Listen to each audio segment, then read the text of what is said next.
इस श्लोक में अर्जुन एक ऐसा प्रश्न पूछ रहे हैं जिसके बारे में हम सब सोचते हैं। कुछ प्रेमी भक्तजन तो निरंतर कृष्ण के भजन और ध्यान में लगे रहकर उनकी पूजा करते हैं, लेकिन कुछ दूसरे भी भक्त होते हैं जो केवल अविनाशी सच्चिदानंद घन निराकार ब्रह्म को ही भजते हैं। तो इन दोनों प्रकार के भक्तों में अति उत्तम कौन है? दोस्तों, जिस कृष्ण के रूप को हम जानते हैं वो सगुण है।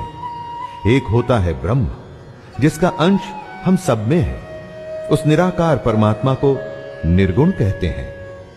ऐसे दो अलग अलग तरीके से भजने वाले।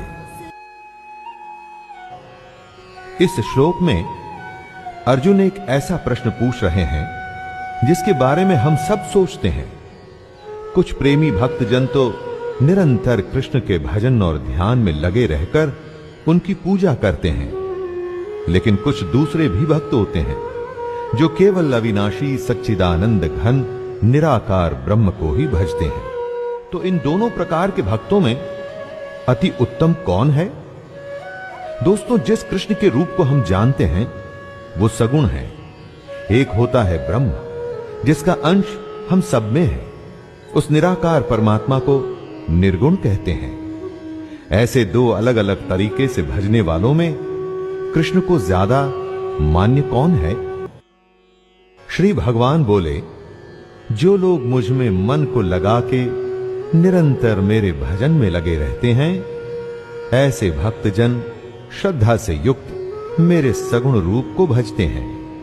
वे मुझको उत्तम योगी मान्य हैं। बंसी बजैया रास रचैया, ये कृष्ण का सगुण रूप है। सगुण रूप मतलब जहां पर एक आकार है, एक अस्तित्व है, एक पहचान है, जिसका कि उसके गुणों के माध्यम से आप किसी को उदाहरण दे सकते हैं। और निर्गुण रूप में कोई आकार नहीं, कोई अस्तित्व नहीं, बस एक परम तत्व होता है।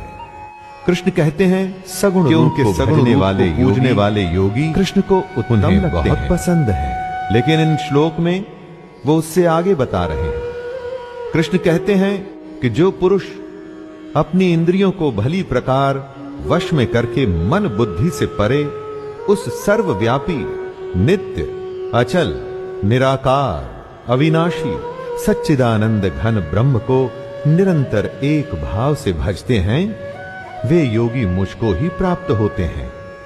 जो सगुण रूप में कृष्ण को भजते हैं वो कृष्ण को पसंद हैं दोस्तों, लेकिन जो निर्गुण ब्रह्म को पूजते हैं वो भी सीधे कृष्ण को ही प्राप्त होते हैं।